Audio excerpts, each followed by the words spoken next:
Dielli është një yll që me rrezet e tij dhuron dritë e nxehtësi për njerëzit në tokë, por në disa raste të veçanta, kur nuk kushtohet kujdesi i nevojshëm, rrezet mund të sjellin rrezik për njerëzit, e sidomos për foshnjët, të cilat nuk rekomandohet që të ekspozohen për kohë të gjatë e në disa periudha të ditës në rrezet e diellit gjatë pushimeve në Bregdet. Nëse ata janë vetëse të ekspozuar, atëherë duhet të merren masat parandaluese. Për fëmijët që shkojnë në plazh, nëse në këto kohë vetëm qëndrojnë në det, atëherë duhet futen në hije. Është e rekomandueshme që të veshin rroba sa më të gjera, të jenë të mbrojtura, sidomos pjesët e ekspozuara në diell që janë shumë të ndjeshme ndaj nxehtësisë, si koka dhe gjymtyrat, domethënë të mbulohen me kapel.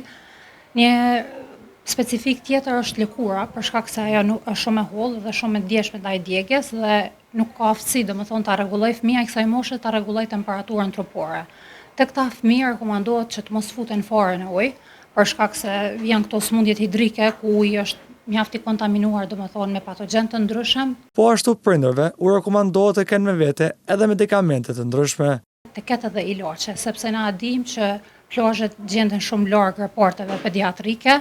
Çdo prindi duhet me pas me veti ndonjë, domethënë menaxhues antipiretik i themi ne, të temperaturës, në rast se vetëm fëmia ka temperaturë, ti ulet temperatura trupore, pastaj nëse i fillon vjellja, duhet të ketë tretje për hidrim oral dhe probiotik. Gjitha këto janë që duhen më konë në çantën e nënës me veti që u thonë në det, derisa të arrijnë te qendra më afër shëndetësore në rast se vetëm ai.